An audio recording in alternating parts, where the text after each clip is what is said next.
माझं फक्त as a trainer असं काम नाही की डॉगला सेट स्टे करून मी माझं काम झालं नाही. स्टे शेक हँड. हां, ते नाही. मी फुल बिहेवियर पण बघणार आणि असं करणार की डॉग पण सेफ, त्याचे पेरेंट्स पण सेफ, आणि डॉग अगर कुठे बाहेर पण गेला मग एन्व्हायरमेंट पण सेफ असली पाहिजे. मी तर फर्स्ट सांगणार सबसे best breed is desi street street Dogesh भाई. डॉग्स. बस डॉगेश भाई. डॉगेश भाई, हाँ. ठीक है, उनका एनर्जी लेवल्स भी वो एडजस्ट करेंगे, खाने पीने का भी प्रॉब्लम नहीं है, हेयर फॉल भी नहीं है इतना, अँड इम्युनिटी सबसे जबरदस्त. माझं एक क्लायंट होतं इकडे टाउनमध्ये, त्याच्याकडे हे आहेत हस्की. ते डॉग ॲक्च्युली अडॉप्टेड आहेत, त्यांनी बाय नाही केलं, म्हणजे त्याच्या पण पास्ट ट्रोमा आहेत. मी थोडं ट्रस्ट डेव्हलपमेंट ॲक्टिव्हिटीज केली त्याच्यासोबत, आणि फायनली त्याला मी मसल ट्रेन केलं. त्यांना मी स्ट्रिक्ट म्हणजे खूप स्ट्रिक्ट इन्स्ट्रक्शन्स दिलं होतं की तुम्ही केव्हा पण हे डॉगला आता बाहेर घेऊन जाणार, प्लीज याला मजलवरच तुम्ही घेऊन जा. वो अभी जो उनको करना था वो उन्होंने किया, विदाउट मजल लेके गए. लिफ्ट के अंदर एक 8 साल की बच्ची थी, सीधा 8 साल के बच्ची के मुंह के ऊपर इसने पकड़ा, आउट. माझा जे मोठा भाऊ होता, जेव्हा मी 9th स्टँडर्डमध्ये जस्ट आलो होतो, त्याच्या आधीच तो ही पास्ट अवे, मेला तो. मग माझं एक असं फेज झालं होतं की मी पूर्ण आयसोलेट झालं. तुम्हाला हे माहिती आहे डान्सर श्यामक दावर? हो हो. मग ते एक दिवस आमच्या घरी आले आणि त्यांनी डायरेक्टली माझ्या आई आणि बाबाला बघितलं आणि त्यांनी विचारलं, why does this house not have a dog? Karan needs an angel in his life. ते गेले आणि नेक्स्ट डे माझ्या घरात बेल वाजली, टिंग टॉंग. रेड कलरचा बास्केट होता, त्याच्यात 45 days ओल्ड लॅब्रेडॉर पप्पी. आता हे जे NGO होतं त्याच्यात बेसिकली फक्त for children below the age of 15, HIV patients असणार, कॅन्सर पेशंट्स असणार. मी एंजलला आतमध्ये जाऊन एंटर केलं, त्याचा पट्टा माझा हातमध्ये होता आणि त्यांनी असं जोरात लांब असं जर्क दिला मला की त्याची जी लीश होती ते माझ्या हाताने सुटली आणि एंजल खूप फास्ट, म्हणजे कुठे गेली माहीत नाही. आतमध्ये एक पोरगीच्या लॅपवर त्याचं डोकं असं ठेवून आरामात बसली आहे आणि ते पोरगी याला असं कडल करते आणि ॲट द सेम टाईम ते रडत पण आहेस आणि हसत पण आहेस. आणि जेव्हा ते NGOचे माणसे आले पाठी आणि त्यांनी सांगितलं की दिस इज शॉकिंग. सांगितलं कशाला? ते सांगितलं की हे पोरगीच्या हार्टमध्ये होल आहेत आणि ते आता त्याच्याकडे खूप दिवस नाहीत. मुस्कुराना वो भूल गई थी, रोना वो भूल गई थी, इमोशन्स सगळे आयसोलेट त्यांनी केलं. ओके. आणि एंजलला बघून ते हसून हसून रडत होती, म्हणजे जितकी पण पेन असणार आतमध्ये, जे काही इमोशन्स फिलिंग होतं ते सगळं त्याच्या बाहेर आलं. एक इंट्रोवर्ट डिप्रेशनमध्ये असलेला एक व्यक्ती जो जाऊन स्टँडअप कॉमेडी बोलणं बरोबर आहे की नाही मला Sit down comedy सिट बोलू डाऊन शकता कॉमेडी तुम्ही. और रोलिंग कॉमेडी हो. रोलिंग कॉमेडी करायला हो. लागलास. ती सुरुवात आणि कसं झालं? कारण जसं आपण बघितलं का मोस्टली बऱ्याच लोकांनी बघितलं इंडियाज गॉट लेटेंटवर तुम्ही प्राईज जिंकला होता, हो. पण ती रोलिंग कॉमेडियनची सुरुवात कुठं झाली आणि कुठे कळलं की यार माझ्यात हा ह्युमर आहे, बिकॉज इट्स नॉट इझी. हो हो.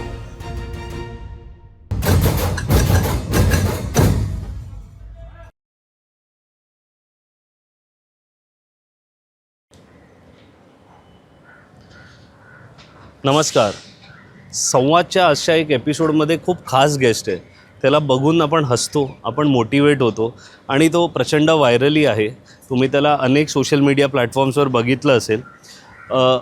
पॉझिटिव्ह फ्युचर नावाचं त्यांचा एक इनिशिएटिव्ह आहे, जिकडे ते पेरेंट्सपासून पेटपर्यंत सगळ्यांना ट्रेन करतात आणि त्या व्यतिरिक्त ते स्टँडअप कॉमेडी करतात, और रादर रोलिंग कॉमेडी हे टर्म त्यांनीच काढलं आहे. मोटिवेशनल स्पीकर आहेत आणि अशा अनेक गोष्टी ते करतात. जाणून घेऊया आज कसा होता त्यांचा प्रवास, कुठून आलं हे मोटिवेशन, कुठून येतो हा ह्युमर. चला आपण भेटूया. रॉली शाह, तुम्ही सगळेच त्यांना ओळखता, इंडियाज गॉट लेटंटचे विनर आहेत, सर्टिफाईड ट्रेनरही आहेत. जाणून घेऊया कसा आहे त्यांचा मूड. तर असे आज आपण आलो आहे भेटायला आणि संवाद साधायला कर्ण शाह, ज्यांना आपण रॉली शाह म्हणून ओळखतो. रॉली की कर्ण, हा कसं ॲड्रेस करू?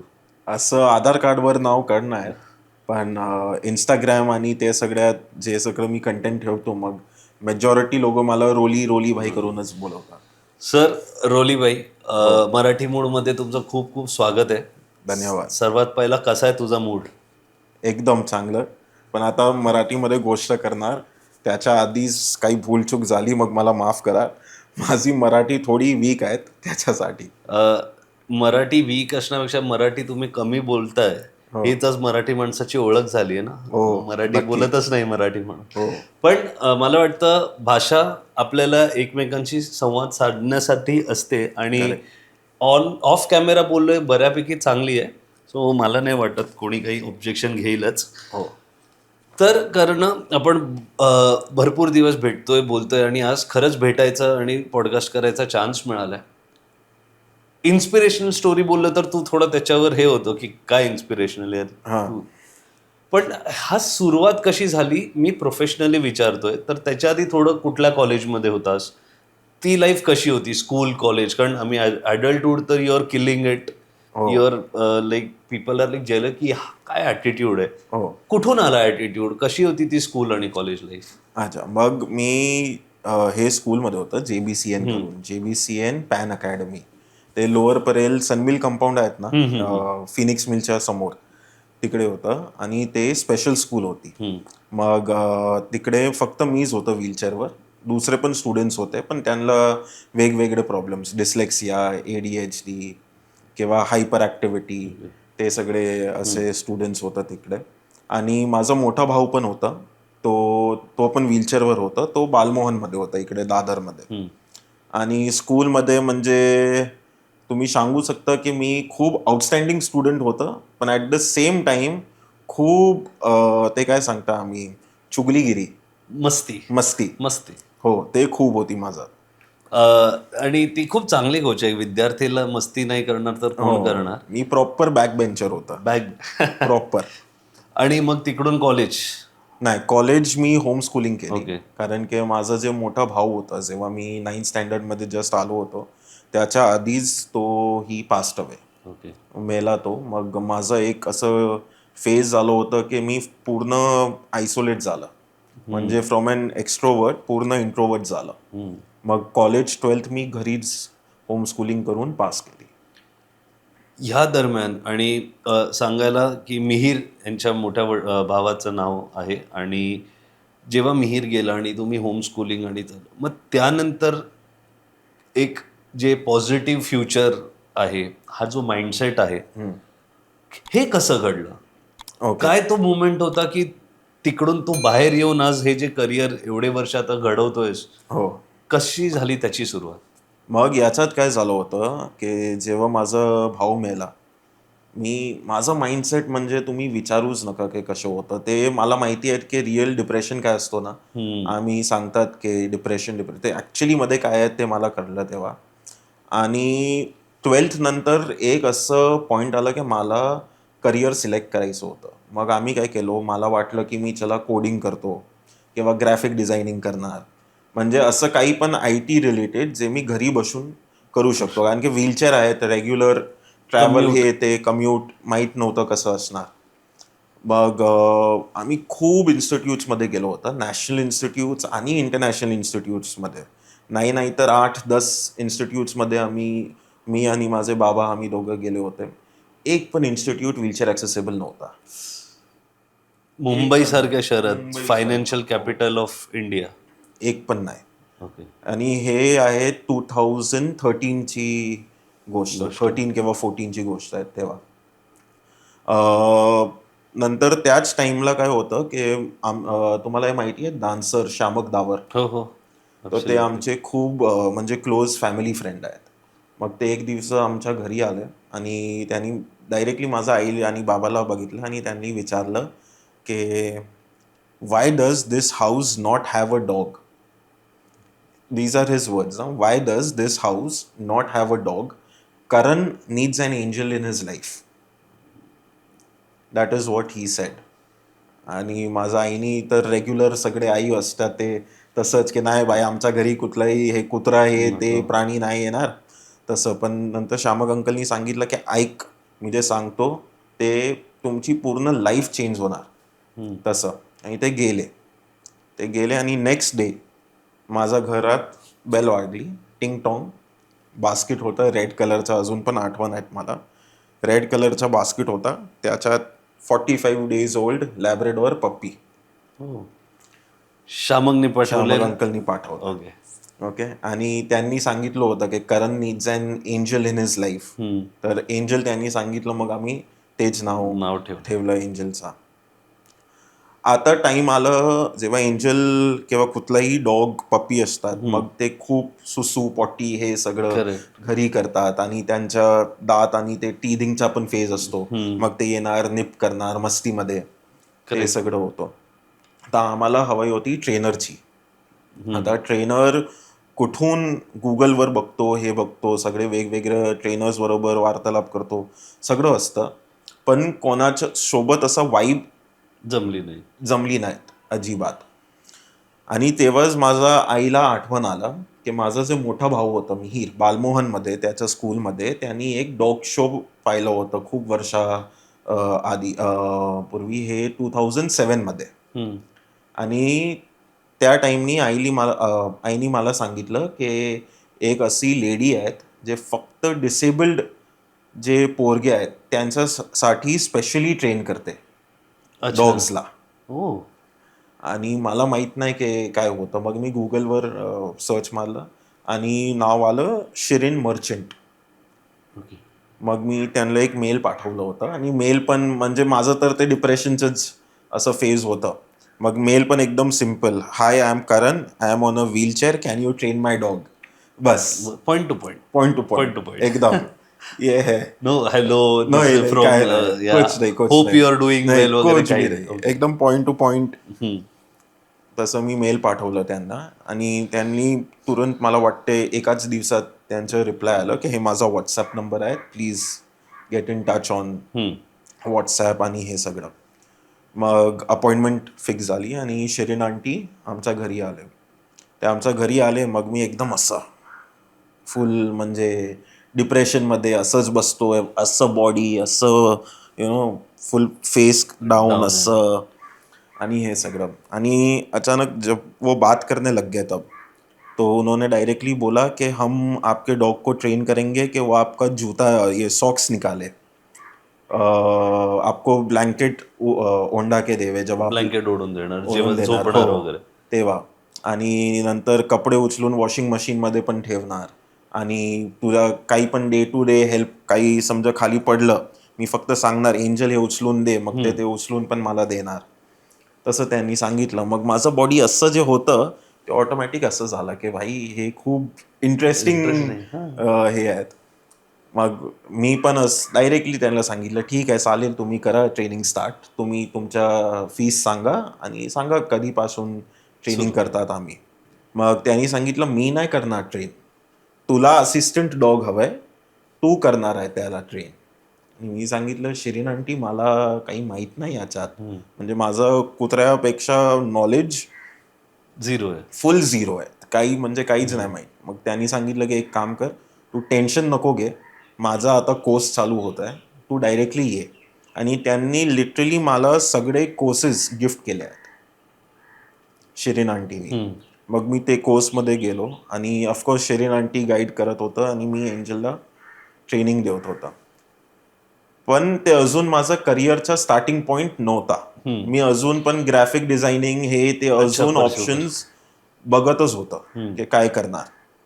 आणि तेव्हा दुसरा काही कामधंदा नव्हतं. मग मी डॅडला फॅमिली बिझनेसमध्ये हेल्प करत होतो त्या टाइमाला. मग मी दुकानात आमची दुकान आहेत दादरमध्ये, जस्ट सिलेक्शन करून प्लाझा थिएटरच्या समोर. मग तिकडे जात होतं, बाबाला हेल्प करत होतं बिझनेसमध्ये थोडा बहुत, जे पण मी करू शकतो असतं तसं.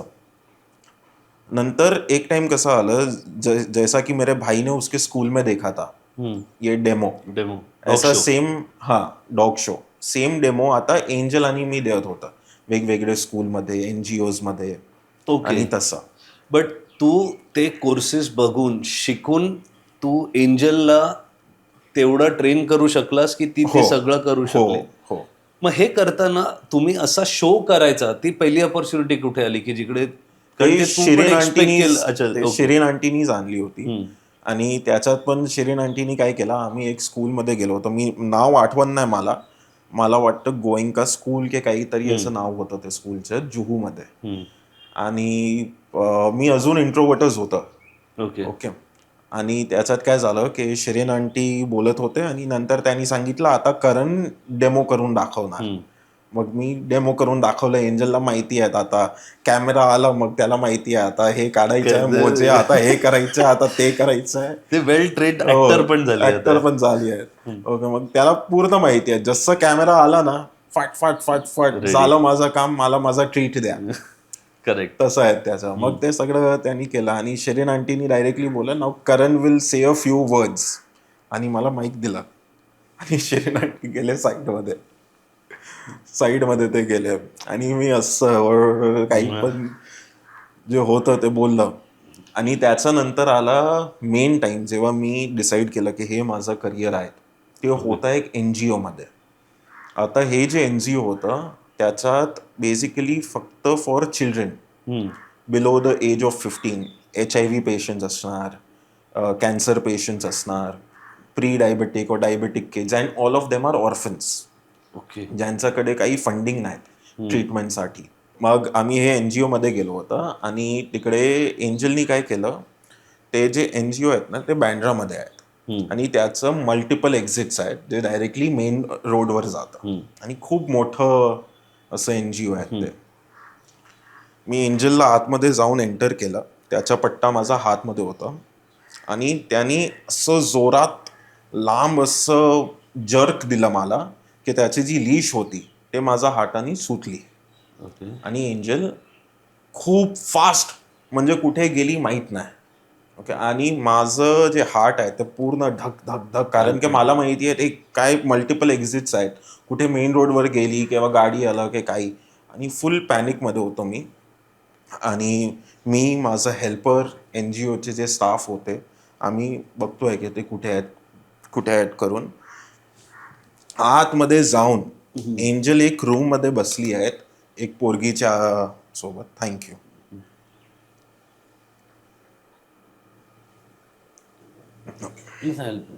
थँक्यू. हां.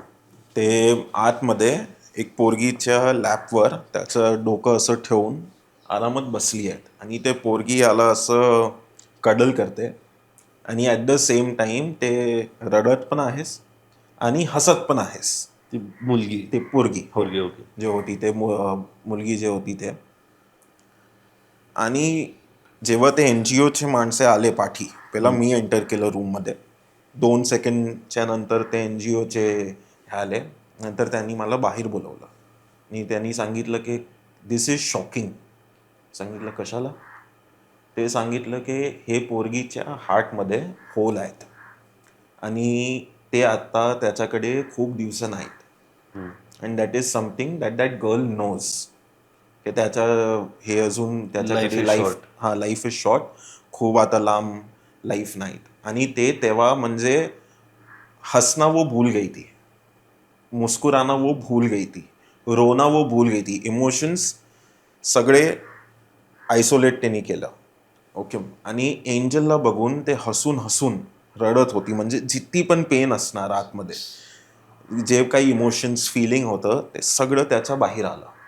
आणि ते बघून मी सांगितलं की यार मला पैसे नाही, मला आहे ना अशी मुस्कान हवी, की मला पैसे नाही कमवायचं, मला फक्त असं लोकांच्या फेसवर अशी स्माईल लावायची आहे, ते माझे फीज आहेत बस. आणि तेव्हा मी स्टार्ट केलं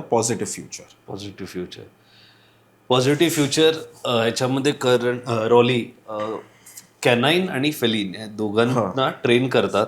ते सर्टिफाईडही आहे ह्याच्यासाठी. आता हे जे सगळं आपलं चालू आहे आणि आपण म्हणजे रॉलीला घेऊन मी खूप सिरियस कॉन्व्हर्सेशन बराच वेळ केलं आहे, जे रेअर आहे. नॉर्मली एवढं आम्ही सिरियस नाही होत. पण कसं बघतोस तू आज जे डॉग ट्रेनिंग आहे, आज मुंबईसारख्या शहरांमध्ये छोट्या छोट्या घरांमध्ये जे पेट्स ठेवतात, मग काय एक्सपिरियन्सेस आहेत तुझे पेटनं ट्रेन करणं, पेट पेरेंट्सना ट्रेन करणं, की आजकाल आपण बऱ्याचदा बघतो की लोक एक ट्रेंड आहे म्हणून एक पर्टिक्युलर पेट आणतात. करेक्ट. खूप कमी लोक ऍक्च्युली अभ्यास करतात की आपल्या गरजेच्या हिशोबाने कुठला Correct. पेट ब्रीड आपण आणली पाहिजे. तर आता आपण पॉझिटिव्ह फ्युचर कसं आलं, पण कसा होता तुझा एक्सपिरियन्स आणि काय तुला लोकांना सांगायला पण आवडेल त्याच्यात की जेव्हा तुम्ही पेट घेता काय विचार केला पाहिजे हो. As a family? तुमच्या घराची स्पेस किती महत्वाची एक पेट घेण्यासाठी, त्याचा किती परिणाम पेटवर होतो. खूप. सो त्याच्या पॉझिटिव्ह फ्युचर म्हणजे याच्यात बघा, तुम्ही कुठलाही ब्रीड घेतात, मी तर फर्स्ट सांगणार सबसे best breed is desi Indian street street Dogesh भाई. डॉग्स. बस डॉगेश भाई. डॉगेश भाई, हाँ. ठीक है, उनका एनर्जी लेवल्स भी वो एडजस्ट करेंगे, खाने पीने का भी प्रॉब्लम नहीं है, हेयर फॉल भी नहीं है इतना, एंड इम्युनिटी सबसे ज़बरदस्त. ओके. ओके, ते ॲडवाईज आहेत सगळ्यांना माझी. आणि सेकंड, खूप लोक काय करतात की त्यांचं घर असणार फक्त समजा 400 फीट 500 स्क्वेअर फीटचं असणार. ओके, आणि त्यांना हवं एक ब्रीड्स म्हणजे रॉटवायलर किंवा डोबरमॅन किंवा हस्की, जर्मन शेपर्ड, हस्की. हां तसे. हस्की तर विचारूच नको, ते आमच्या मुंबईच्या वेदरसाठी नाही, अजिबात नाही. ते राहतात -डिग्रीजमध्ये, -15 आणि -10 डिग्रीजमध्ये राहतात ते. तुम्ही आता घरी पण ठेवून तुम्ही सांगणार की आमच्या इकडे AC ऑन असतो, AC मायनसमध्ये नाही जात, AC 16 किंवा 18 डिग्रीज पर्यंत जाणार. करेक्ट. ओके, त्या डॉगची जे बॉडी आहेत त्या मायनससाठी आहेत. ओके, मग आणि आता हे जे मोठं ब्रीड्स आहेत, आणि जसं माझं जे रोल आहे, खूप लोक असे ब्रीड्स आणतात जे त्यांच्या लाईफस्टाईल प्रमाणे नाहीत. They bring breeds only because of looks. Okay, as a status symbol. As a status symbol की माझ्याकडे हे डॉग आहेत, माझ्याकडे हे डॉग आहेत, तसं. आणि ते लोक हे सगळं कधी बॅकग्राऊंड चेक करणार नाही की हे डॉग्सची एनर्जी लेवल काय, त्याचं जेवण काय असणार, त्याला एक्सरसाइज किती लागेल, त्याला मेंटल स्टिम्युलेशन किती लागणार, हे सगळं रिसर्च नाही करतात लोक. त्याला फक्त एक हे डॉग आहे, मला हे हवं आहे. आणि जेव्हा ते रिक्वायरमेंट्स जे डॉग्सची आहेत वेगवेगळी, जेव्हा ते मॅच नाही होत, तेव्हा असतात बिहेवियर इश्यू किंवा अग्रेशन. आता समजा की तुमचं घर फक्त आहे 400 स्क्वेअर फीटचा, तुम्ही आणलाय रॉटवाइलर, आप दिन में उसको 2 बार घुमाते हो, ते एक्सरसाइज काफ़ी नहीं है उसके लिए. वो ब्रीड को ज़्यादा आउटडोर एक्टिविटीज़ लगती है, ज़्यादा मेंटल स्टिमुलेशन लगता है, बहुत सारी चीज़ें लगती है वो डॉग को. ओके, तो फिर जब ये अग्रेशन आता है ना, तो फिर हम लोग बोलते हैं ये मेरा डॉग अग्रेसिव हो गया, मेरा ये पर्टिकुलर ब्रीड को हम लोग फिर एक टैग देते हैं कि ये अग्रेसिव हो ब्रीड, वैसा. बट असलियत में वो टैग कुत्तों को दिलाने वाले हम ह्यूमंस ही है, क्योंकि हम लोग वो ब्रीड्स को इतने सालों से ला रहे हैं, एंड फिर वो ब्रीड्स के इंसिडेंट बढ़ते गए बरोबर ओव्हर द इयर्स. खूप छान सांगितलं की कुठलाही पेरेंट असेल का तुमच्या घरी मुलं की असतील ज्यांना पेट हवा आहे, पहिलं त्यांना ह्यांनी काय सांगितलं हे दाखवा की का पेट कसा चूज करायचा, का चूज करायचा, आणि त्याच्या मागे काय काय कारण आहेत. खूप आहेत. हो. अग्रेसिव्ह जेव्हा जसं तुम्ही बोलला डॉग होतात, काय म्हणजे जसं लोकांच्या काही लोकांच्या घरी जायला भीती वाटते कारण तो कुत्रा अंगावर येऊ शकतो. हो. मग बरेचदा आपण बघितलंय लोक रस्त्यावर कुत्रा फिरवतात, लीश पण करत नाहीत त्याला, त्यांना वाटतं अरे मेरे कंट्रोल में. पण आसपासची लोक, म्हणजे मला पेट बिहेवियर पेक्षा पेट ओनर बिहेवियरवर बोलायचं की हे पेट ओनरची जी मेंटॅलिटी आहे की माझा कुत्रा काय नाही करणार, अरे आजा आजा कुछ नाही करताय, पण ज्याला भीती आहे त्याला तर ती असणारच. येस. मग अशा वेळेला त्या पेट पेरेंट्सना, म्हणजे जर हा व्हिडिओ कोणाला पाठवायचा आहे, भाई तेरे पास कुत्ता आहे देख, काय ऍडवाइस द्याल त्याला? हे बघा, एक सिम्पल ॲडवाईस आहेत. अगर तुमचा डॉग आहेत then you have to be, एक डिफरंट असतात being a pet parent versus being a responsible pet parent. People who get dogs need to be responsible for their dogs. ठीक है, देखो डॉग एक ऐसा प्राणी है, जैसे कि अगर आपके घर पे समझो कोई बच्चा पैदा हुआ, बच्चा तो बड़ा होते जाएगा, डॉग बड़ा नहीं होता है, वो जिंदगी भर पप्पी ही रहने वाला है आपके लिए. साईज मध्ये वाढणार, पण ते तोच आहे, छोटा भोला पप्पीच असणार तो. ओके, तो मोठा नाही होणार. आणि खूप लोक आता काय करतात की डॉगला आम्ही बाहेर घेऊन जातो, आता ते टॉयलेट करणार, ते करणार, खूप लोक उचलता पण नाही उचलत. ओके, ते सगळं ॲज अ पेट पेरेंट ते तुमची रिस्पॉन्सिबिलिटी आहे की तुम्ही ते साफ करा, तुम्ही ते एन्व्हायरमेंटला साफ ठेवा. आणि डॉग्सला आउटडोर्स खूप ॲडवाइजेबल आहेत की ते लीशवरच असलायला पाहिजे. लीश के ऊपर ही होने चाहिए सब डॉग्स. ऑफ लीश बिल्कुल भी नहीं रखना चाहिए, क्योंकि ऐसे बहुत इंसिडेंट्स होते हैं. अभी अगर एक रिसेंट इंसिडेंट हुआ था, I will not mention any names और एनीथिंग, बट दिस वाज ऑफ अ डॉग हु वाज अग्रेसिव. अभी जितने भी मेरे क्लाइंट्स हैं जिनके पास अग्रेसिव डॉग्स है या कुछ भी है, आई ऑलवेज ट्रेन देम कि वो मजल पहन के ही बाहर जाए, for the safety of others also, for the safety of the dog also. दोनों साइड की सेफ्टी है. सिंपल सी बात है, if you love dogs and your dog will come to attack me, I will in retaliation hit your dog. So if you feel कि अगर आपका dog react करेगा, उसको लीश पर रखो. ना मुझे हार्म होगा ना आपके डॉग को हार्म होगा, क्योंकि सेल्फ डिफेंस में कुछ भी हो सकता है. यू डू नॉट नो वो जब वो फेज में आ जाते हैं अटैक जोन में, या अगर मैं डिफेंस जोन में आया, अगर मेरे ऊपर कोई आया, I do not know how my body is going to react. I might harm the dog physically and vice versa, the dog can also harm me. आता हे जे केस आहेत माझं एक क्लायंट होतं इकडे टाउनमध्ये. त्याच्याकडे हे आहेत हस्की, आणि ते डॉगनी अटॅक केलाय. त्यांच्या घरी सगळे काम करायला येत होते, मेड सर्वंट या सगळं, म्हणजे हे अटॅक खूप करत होतं. मी पण जेव्हा ट्रेनिंगला गेलो होतो फर्स्ट टाइम, मला पण बघून म्हणजे असं की मी तुला फाडून टाकणार तसं फुल रिॲक्शन होतं. आणि ते डॉग ॲक्च्युली अडॉप्टेड आहेत, त्यांनी बाय नाही केलं, म्हणजे त्याच्या पण पास्ट ट्रोमा आहेत. ते डॉगला पण फिजिकल अब्यूज झाला आहे ते सगळं. म्हणजे आता तो कुठलाही माणसाला बघतो, त्याला वाटतं की हे मला अटॅकच करणार. म्हणजे इसके लिए वो डॉग अग्रेसिव वो हिसाब से रिएक्ट कर रहा है. That's its defence mechanism for him. तो वो डॉग के साथ, ते डॉगच्या सोबत खूप सेशन्स केले मी, थोडा ट्रस्ट डेव्हलपमेंट ऍक्टिव्हिटीज केली त्याच्या सोबत, आणि फायनली त्याला मी मसल ट्रेन केलं. मसल ट्रेनिंग करायच्या नंतर पण आता ओनर्स इररिस्पॉन्सिबल सांगू किंवा काही पण, त्यांना मी स्ट्रिक्ट म्हणजे खूप स्ट्रिक्ट इन्स्ट्रक्शन्स दिलं होतं की तुम्ही केव्हा पण हे डॉगला आता बाहेर घेऊन जाणार, प्लीज याला मजलवरच तुम्ही घेऊन जा. कारण की मी ट्रेनिंग केलं आहे, आता ते तुम्ही पाणीमध्ये नको टाका.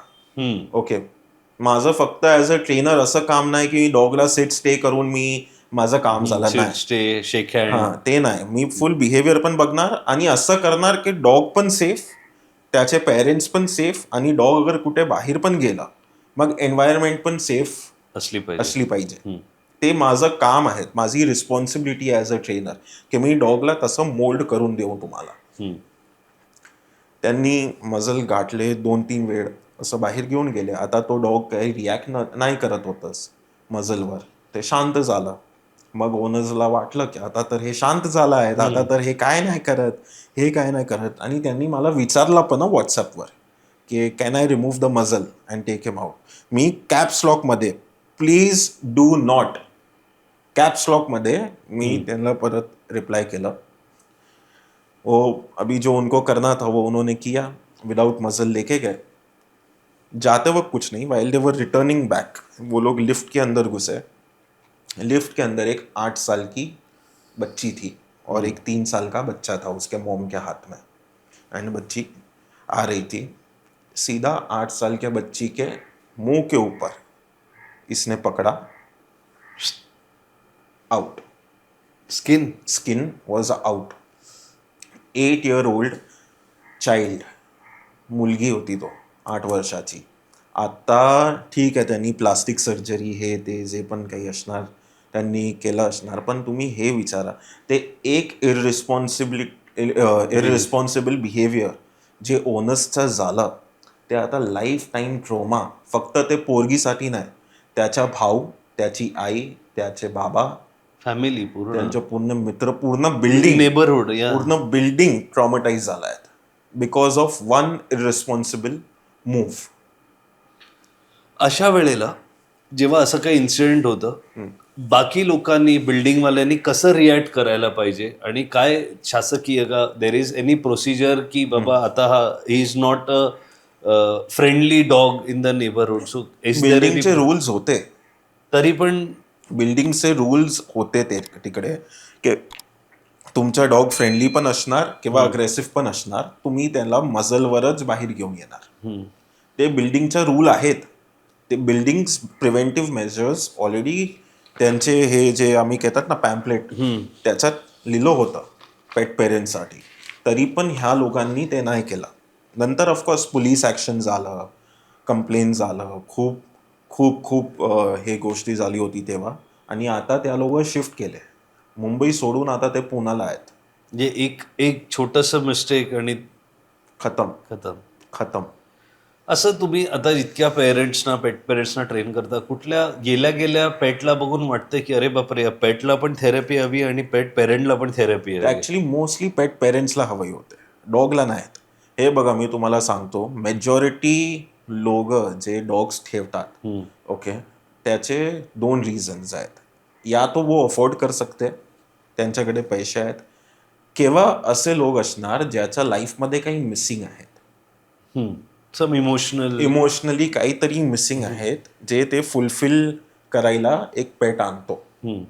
तसं असतं. आणि असं खूप म्हणजे खूपच सेशन्समध्ये असं असतो की मी ॲक्च्युली डॉगला नाही, मला ओनरला ट्रेन करावाची ज्यादा वो क्या कहते गरज आहे. जास्ती गरज ओनरला ट्रेन करायला आहेत माझा. ते माझं ओरिजिनल आहे. आणि आता तर माझा फोनमध्ये आहे ना टॉप 5 कॉन्टॅक्ट्समध्ये सायकोलॉजिस्ट, काउन्सिलर्स, थेरपिस्ट, ते सगळ्यांचे पण नंबर्स मी ठेवतो.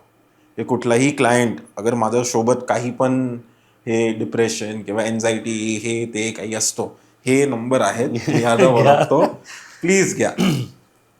एक motivational quote which you always keep close to your self, जे तुझ्यासाठी एनी मोटिवेशनल कोट जे तुझ्यासाठी फॉर सगळ्यांसाठी? Not a quote per se, but this is something that I personally believe or follow in my whatever I have learned in life. मैं एक चीज बोलूंगा, to be successful don't be a Mahatma Gandhi, be a Bhagat Singh. That's very nice. Okay, never, अगर तुमको लगता है कि दिस is wrong, सिर्फ आवाज मत उठाओ, अगर चाहिए तो हाथ भी उठाओ. हात देऊ. परफेक्ट. शेवटाकडे येतं, डिसेबिलिटी ॲडव्होकेट, तुझी एक रील व्हायरल झाली होती की metro स्टेशनची travel commute, like first time you felt I can commute on my on. Yes. And the metro connectivity जशी वाढतीये, हां. सरकारला का शासनाला काय तुला काही गोष्टी सांगायला आवडतील? कारण हा मराठी आणि मोस्टली आपण हे स्प्रेडही करू शकतो की काय काय गोष्टी आहेत जिकडे अजून थोडं केलं तर मग सगळ्यांनाच सोपं होईल. ते एक गोष्ट आहेत मेट्रोजमध्ये, मी तुम्हाला सांगतो, ॲक्वालाईन तर आपल्याला माहिती आहे, एक क्लास, ओके, नो डाऊट, त्याच्यात मला काही पण इनपुट नाही द्यायची, ते 100% ॲक्सेसिबल आहेत. 110%. म्हणजे मला असं वाटतो की मी लंडन किंवा दुबईमध्ये आहेत, इतकी ॲक्सेसिबल आहेत ॲक्वालाईन 3. आता माझा एक क्लायंट आहे वर्सोवामध्ये. ॲक्वालाईनमध्ये काय, मी तुम्हाला डिफरन्स सांगतो काय आहेत. आता ॲक्वालाईनमध्ये मी अगर दादरमध्ये बोर्ड केला, आतमध्ये गेलो, मग तिकडे एक पोलीसवाला असणार, तो मला विचारणार की तुम्हाला कुठे उतरायचं आहे. मी सांगणार कफ परेड. मग ते कफ परेडला तो वॉकी टॉकीवरून मेसेज पाठवणार की एक डिसेबल्ड येतो, हे ट्रेन नंबर आहे, हे डिब्बामध्ये आहेत, ते कफ परेडला उतरणार. कफ परेड जेव्हा ट्रेन स्टॉप असणार, मग तो पोलीसवाला तो ट्रेनला थांबवणार, till the time my wheelchair does not come out. Okay. ते असतो ॲक्वालाईन 3 मध्ये. आता ॲक्वालाईन 1 आणि 2 मी दोघांमध्ये पण ट्रॅव्हल केला आहे. माझं एक क्लायंट आहे वर्सोवा. मग मी काय केलं होतं, माझा अंदर किडे खूप होते आहे. ते बसून बसून शांत झाले. पण मी गेलो होतो संडेला, दादरवरून मरोल नाका तिकडे जाऊन मी चेंज करून ॲक्वालाईन 1 पकडून गेलो वर्सोवाला. आणि हे होतं काही 11 वाजता. आणि तेव्हा मला वाटतं भाई काय कूल आहेत, काही गर्दी नाही, काहीच नाही, आरामात. म्हणजे मला असं वाटलं की इकडे पोलीस नसणार तरी पण चालेल, हे ते. मग मी माझ्या क्लायंटला सांगितलं ठीक आहे, मी आता परत येतो, उद्या येतो मंडेला. त्यांनी सांगितलं किती वाजता, मी सांगितलं मी येतो 4 वाजता, चालेल? हे सांगितलं हो ठीक आहे ये. मग परत सेम, अगले दिन मैं 3 बजे इधर से निकला, इधर से मरोल नाका तिकडे उतरलो, इकडे शिफ्ट झालो, क्लाइंट के घर पर भी गया वर्सोवा, नो प्रॉब्लम। रिटर्न के टाइम पर 6 बजे थे एंड वर्सोवा लास्ट स्टॉप होतं हे लाइन 1चा, करेक्ट. मग तब तो भीड़ नहीं रहेगा, पूरा खाली। अभी वर्सोवा से मरोल नाका 5 स्टॉप है, वो 5 स्टॉप तलक बाय द टाइम हम लोग पहुंचे, एक एक डिब्बे में 300 लोग, व्हीलचेअर निकलने को जगा नाही. अँड तेव्हा मला असं रिअलाइज झालं की इकडे पण अशी फॅसिलिटीजची गरज आहेत. जसं तुम्ही ॲक्वालाईन 3 मध्ये करतात की तुम्हाला कुठे उतरायचं आहे, तुम्ही ते सेम फॅसिलिटी इकडे पण द्या की केव्हा कोणी डिसेबल्ड आला. आणि आता ते लाईन तर मला वाटते लोकल जशीच झाली आहे. ॲब्सोल्युटली. ओके, आणि मला माहीत नव्हतं. तर मी मग मला असं वाटतं की ते सेम फॅसिलिटीज जे ॲक्वालाईन 3 मध्ये आहेत, same facilities for a person with disability available करायची गरज आहे इकडे पण. आता इकडे मला मरोल नाकामध्ये उतरायचं होतं, हिलने को जगह नहीं, मैं चिल्ला रहा हूँ. मेरा जो केयर टेकर था मेरे साथ, वो धक्का मार के बाहर चला गया, वो तो निकल गया बाहर. आणि तू ट्रेनच्या आत आहेस. मी ट्रेनच्या आत आहेत, हूँ बाहर गया, बाहर से भीड़ इतना आ रहा था, वो वापस धक्का मार के अंदर भी आ गया लकीली. ओके, तो मेरा हेल्पर मेरे को देख रहा है ऐसे ऐसे, और हाइट में वो बहुत छोटा है तो मैं भी उसको देख नहीं पा रहा हूँ या कुछ. आणि माझं बाजूमध्ये कुठलाही तर जे माणूस होतं तो पान मावा पूर्ण रजनीगंधा खाऊन, तुमको अभी डायरेक्ट घाट को पर उतरना पड़ेगा, अभी तो कोई चांस नहीं है बेटा, तसं तो तो कॉन्फिडन्स दिला तरी तो बोला. की नाही तू डायरेक्ट आता घाटकोपर लास्ट स्टेशन मध्ये जा, last station. असं. मी बोलला दादा तुम्ही थांबा, आता मी माझे चान्स दाखवतो तुम्हाला, तसं. आणि त्याच्यानंतर मला वाटतं साकी नाकाच आहेत, if I am not wrong, Marol नाका के बाद. हाँ, साकी नका मुझे याद नहीं एग्जैक्टली. होगा नेक्स्ट स्टेशन जो भी. हाँ, जो भी नेक्स्ट स्टेशन था.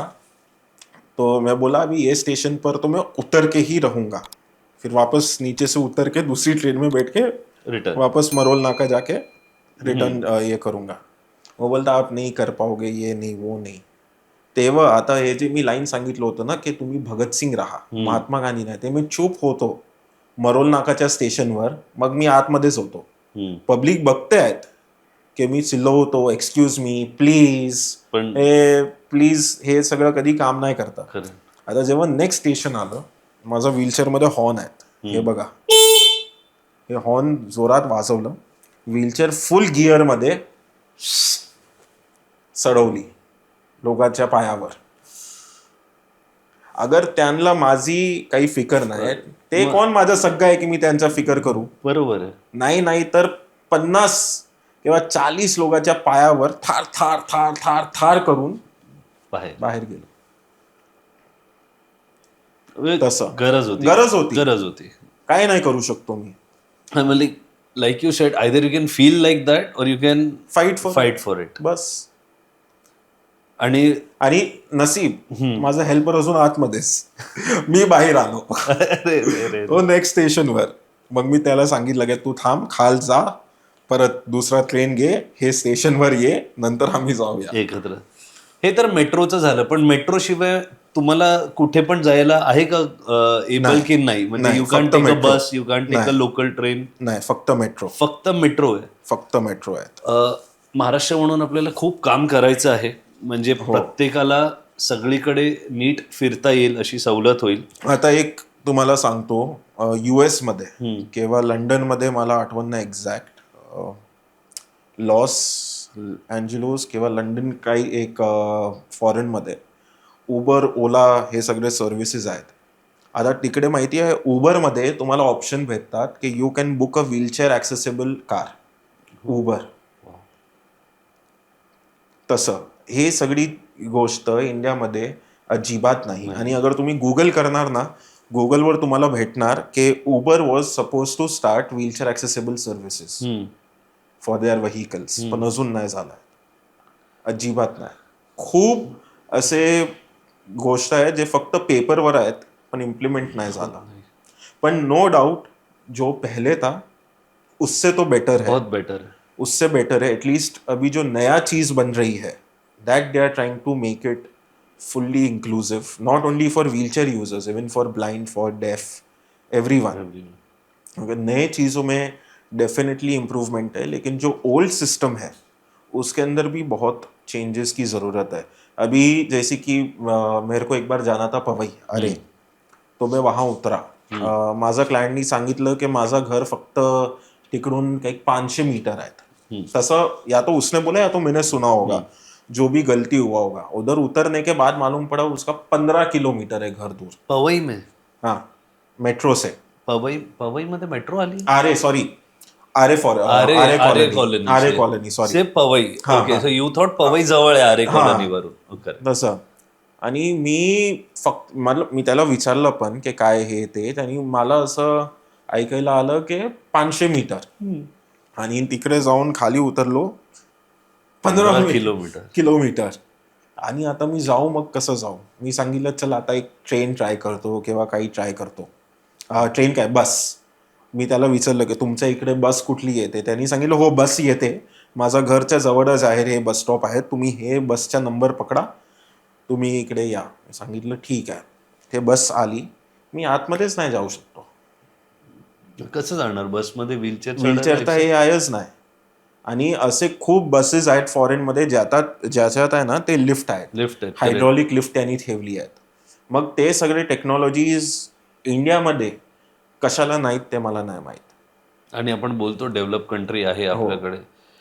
ह्या सगळ्या गोष्टी लवकरच आल्या पाहिजेत. इन्क्लुझिव्ह अशी एक आपली इन्फ्रास्ट्रक्चर बनली पाहिजे, ही आपली अपेक्षा आहे. आणि टॅलेंट खूप आहेत, अपॉर्च्युनिटीज ह्या गोष्टीमुळे नाही अडल्या पाहिजेत.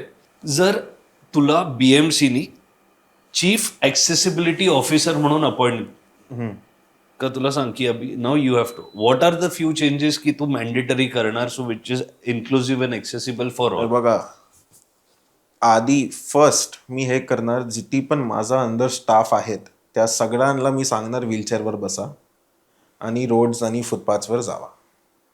आणि त्यांना सांगणार की तुम्ही काय काय प्रॉब्लेम्स फेस केली आहेत ते मला लिहून द्या. बस, सिम्पल. जे प्रॉब्लेम आहेत ना, खूप वेळ काय होतं की as a normal human being तुम्हाला नाही माहीत की हे काय आहे.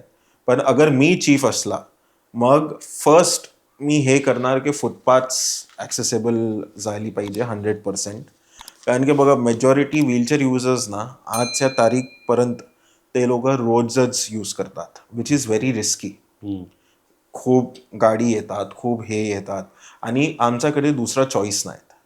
त्याच्या हे पण रिझन आहेत. आता चॉईस कशाला नाहीत, आता हे फुटपाथ आहेत, ओके, इकडे तुम्ही रॅम्प दिला, मी वर आलो. इकडे एक्झिटमध्ये तुम्ही रॅम्पच नाही दिला, मग मी कुठून एक्झिट घेऊ. किंवा खूप वेळा काय होला, मी वर आलो, आता इकडे एक्झिट आहे, तुम्ही तिकडे बोलाच ठेवले आहेत, येस, मी बाहेर नाही जाऊ शकतो. तशी गोष्ट आहेत. आणि दुसरं, जिथे पण झिब्रा क्रॉसिंगवर हे जे डेकोरेशन्स असतात ना रोड्सच्या मध्ये, ते सगळं काढून टाकायचं. ते दुसरं मेन आहेत. आता एक तुम्हाला एक्झाम्पल देतो, एक मिनिट, मला पाणी देणार का तुम्ही प्लीज?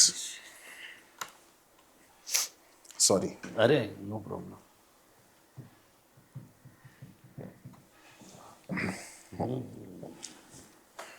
आता याच्यात काय झालं होतं, एक वेळ इकडेच वर्लीमध्ये किंवा कफ परेडमध्ये मला वाटतं, मी असं रोड क्रॉस करायचं होतं मला. आता हे रोड आहेत, मेन रोड, मी इकडे उभा आहेत, हे मेन रोड आहे, मी इकडे उभा आहेत झिब्रा क्रॉसिंगवर क्रॉस करायला. आता हे जे झिब्रा क्रॉसिंग आहेत ना, उधर उन्होंने एक बहुत बड़ा झाड़ बनाया है एंड मैं झाड़ के बगल में खड़ा हूँ. अभी जो गाड़ी वहां से यू टर्न ले रही है उनको मैं नहीं दिखूंगा. करेक्ट. वो डायरेक्ट कट मार के निकल जा सकते हैं, या व्हीलचेयर को, या मेरे को ठोक सकते हैं वैसा. तो ये दूसरी चीज है जिसके ऊपर मैं ऍक्शन लेता. आणि ह्या गोष्टी खूप गरजेच्या आहेत, कारण मला वाटतं आपल्याकडे खूप लोकांना हे सिव्हिक सेन्स पण नाही की फुटपाथ काय आहे, झेब्रा क्रॉसिंग काय आहे, रस्ता कुठे क्रॉस करायचा. हो हो हो, खूप लोकांना नाही माहिती. खूप, मला वाटतं खूप कमी लोकांना माहिती आहे, आपण असं बोलू शकतो. मेजॉरिटी लोकांना माहिती नाहीये. येस. आणि मला वाटतं छोट्या शहरातून आलेल्या लोकांना तर फुटपाथच माहित नसणार की अरे काहीतरी वेगळं दिसतंय इकडे ते झोपायला आहेत. झोपाय. एक जसं तू बोला एक इंट्रोवर्ट डिप्रेशन मध्ये असलेला एक व्यक्ती जो जाऊन स्टँडअप कॉमेडी बोलणं बरोबर आहे की नाही मला Sit down comedy बोलू डाऊन शकता कॉमेडी तुम्ही. और रोलिंग कॉमेडी हो. रोलिंग कॉमेडी करायला लागलास ती सुरुवात आणि कसं झालं कारण जसं आपण बघितलं का मोस्टली बऱ्याच लोकांनी बघितलं इंडियाज गॉट लेटेंटवर तुम्ही प्राइज जिंकला होता हो. पण ती रोलिंग कॉमेडियनची सुरुवात कुठं झाली आणि कुठे कळलं की यार माझ्यात हा ह्युमर आहे. माझं जे शूट होतं ना ते झालं 14 नोव्हेंबरला. ओके. आणि मी ऍक्च्युली त्याची ऑनलाईन ऑडिशन्स दिली होती जूनमध्ये. मग मला तर काही रिस्पॉन्स किंवा काही आलो नव्हतं. किती महिने झाले मग मला वाटलं की नाही हो रहा है करके. फिर डायरेक्ट 13 नोव्हेंबरला रात्री कॉल आला की उद्या आमचं शूट आहे, तुम्ही या आणि तुमच्या डॉगला आपण घेऊन या. पण तुला आधी माहिती होतं हे काय होणार आहे कारण I think you are part of 3rd or 4th episode. Last episode disabled झाला तो रणबीर अलाहाबादी. अच्छा you are part of that the episode. Okay. लेटनचा एपिसोड आउट झाला आणि मला वाटतं within 1.5 hour I was famous on internet. माझे reels all over the internet viral झालं. ओके. मिलियन्समध्ये बिलियन्समध्ये असे व्ह्यूज आणि ते सगळे स्टार्ट होईल. मग माझा डॅड पण एक्साइटमेंटमध्ये माझा फुवाला बोलवलं मी, आई, बाबा आणि माझा एक मित्र आम्ही सगळं बघतो आहे. मी तर बघा असंच सांगतो की मला एक असं ग्रीन कार्ड आहे की मी डिसेबल्ड आहे म्हणून मी असे जोक्स बनवू शकतो. नाहीतर मी दुसरा समय राहीनं ऑलरेडी झालो असतं आता इन टर्म्स ऑफ केसेस और वॉट एव्हर. मी बाथरूम मध्ये गेलो होतो तो मैं शांती से सुसू कर रहा था. ओके. तो दुसरा पोरगा आला सांगितलं तुम्ही रोली शावता आणि मी अजून पिसाब करतोय आता हात मध्ये अजून हत्यार आहे. मला तुमचा कंटेंट खूप आवडता. हो थँक्यू. एक सेल्फी घेऊ का मी कधी पण माझा सेट कॉमेडीचा नवीन किंवा काही पण मी लिहितो. माझं जे डिसेबल्ड ग्रुप आहेत मी त्या सगळ्यांच्या समोर ऑनलाईन पहिला मी परफॉर्म करतो. म्हणजे तुझा स्वतःचा एक सेन्सरशिप पॅनल आहे. हो. फेम मिळालंय एवढं सगळं झालंय. या फेम बरोबर येतं खूप सारं फिमेल अटेन्शन. ते आहेत फिमेल अप्रोचेस आहेत. तुम्ही रिजेक्ट खूप करता. तुम्ही मला सांगितलं की you see lot of red flags and reject. So थोडं त्याच्यावर बोलूया. Have you ever been in love? Many times. But सच्चा प्यार एक बार. व्हीलचेअरवर बसून मी एक स्टिरियोटाईपच्या माइंडसेटला तोडलं की एक पोरगं व्हीलचेअरवर बसून रॉटवायलरला कसं हँडल करणार किंवा ग्रेट डेनला कसं हँडल करणार. ते मी स्टिरियोटाईप जेव्हा मी ते तोडलं ना माझा आत्मविश्वास खूप वाढलं आणि मला वाटलं की आत्ता मी माईक पकडू शकतो हात.